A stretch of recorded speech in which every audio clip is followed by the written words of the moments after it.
রাধে রাধে বন্ধুরা, তোমরা সবাই কেমন আছো? ভালো আছো তো? এই গরমে কেমন আছো? নিশ্চয়ই খুব ভালো আছো।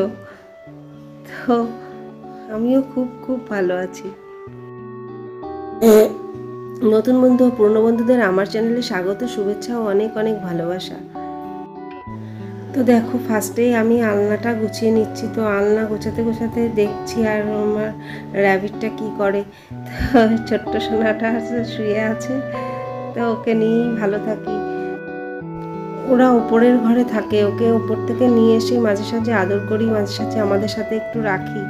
তো সেই জন্য মনটা খুব ভালো থাকে। র্যাবিট দেখলে না মন ভালো হয়ে যায়। মনে যত কষ্টই থাকুক, শরীরে যত কষ্টই থাকুক, এদের দেখলে মনটা খুব ভালো হয়ে যায় আর শরীরটাও ভালো হয়ে যায় মনের সাথে সাথে। মন খুশি থাকলে সব খুশি, মনও ভালো থাকে আর শরীরও ভালো থাকে। তো দেখো, চলে এলাম ড্রেসিং টেবিলটা গোছাতে। ড্রেসিং টেবিলটা না ভালো করে গোছাবো না, ওই সামনে দিয়ে যতটা পারবো ততটা গুছিয়ে নেব। গরমে অত কাজ আর ভালো লাগছে না।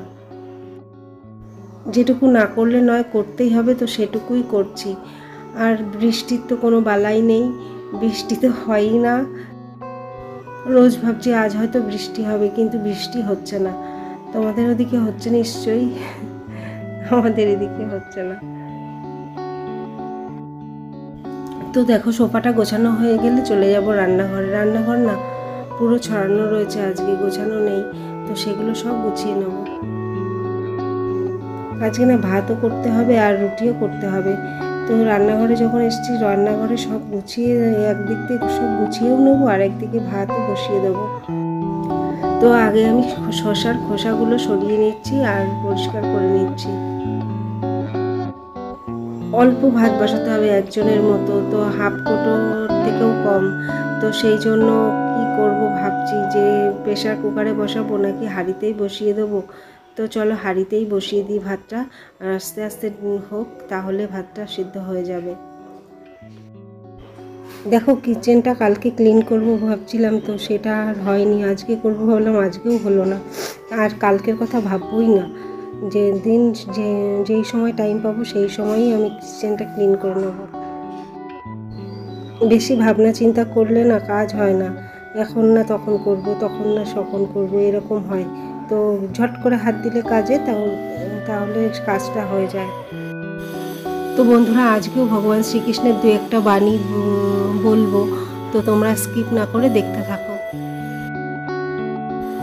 দেখো, ভাতের ঢাকনাটা আমি সাঁড়াশি দিয়ে নামাচ্ছি, আর শীতকাল হলে হাত দিয়েই সমস্ত কিছু করি। হাত দিয়ে ঢাকা নামাই, হাত দিয়ে হাঁড়ি নামাই। বুট দেওয়ার সময়টা একটু কাপড় ইউজ করি। দেখো, সাইডে না খুব আওয়াজ হচ্ছে, মার্বেল বসাচ্ছে, তো তার জন্য খুব আওয়াজ আসছে। মাঝে সাঝেই বন্ধ হচ্ছে, মাঝে সাঝেই আওয়াজটা আসছে। তো তোমাদের একটু অসুবিধা হবে, কিন্তু তোমরা একটু অ্যাডজাস্ট করে নিও। তো দেখো, গল্পে গল্পে আমার বাসনগুলোও সব ধোয়া হয়ে গেছে, আর একটা থালা বাকি আর একটা বাটি বাকি আছে। দুধের বাটিটা তো ভালো করে ডোলে না মাজলে পরিষ্কারই হবে না, তো সেই জন্য বাটিটা লাস্টে মাজবো বলে রেখে দিয়েছিলাম। তো বন্ধুরা, চলো এবার ভগবান শ্রীকৃষ্ণের কথায় আসা যাক।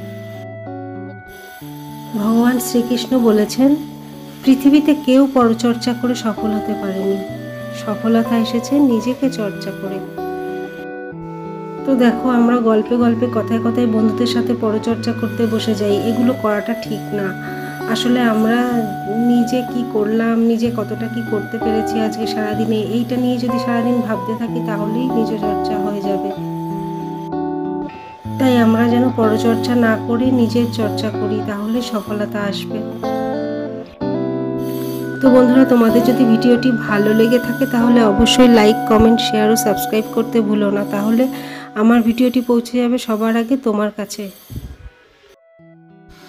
আর তোমরা কমেন্ট অবশ্যই করো, তোমাদের কমেন্ট পড়তে আমার খুব ভালো লাগে এবং কমেন্টের উত্তর দিতেও আমার খুব ভালো লাগে।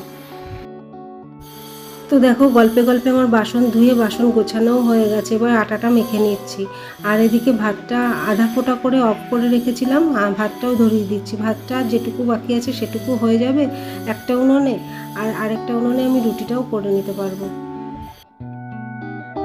তো দেখো, সন্ধেবেলাতেও আমাদের কত কাজ থাকে। তবুও তো মেয়ে বড় হয়ে গেছে, মেয়েকে পড়াতে বসাতে হয় না, মাঝে সাঝে হয়তো একটু দেখিয়ে দিতে হয়। তো আর যাদের বাচ্চা ছোট আছে তাদের তো আরও বেশি কাজ। আমাদের প্রত্যেকেরই সবসময় কিছু না কিছু কাজ থাকে, আসলে কাজ নিয়ে সবসময় ব্যস্ত থাকাই ভালো, তাহলে পরচর্চাটা আর করতে হবে না। তো বন্ধুরা, এগুলো কোনোটাই আমার কথা না, এগুলো ভগবান শ্রীকৃষ্ণের কথা। তো আজকের ভিডিও এখানেই শেষ করছি, আর বেশি লং করছি না। দেখো, ভাত আর রুটিটা হলেই হয়ে যায়। তো আবার চলে আসবো কাল তোমাদের সামনে। আজকে এ পর্যন্তই, টাটা।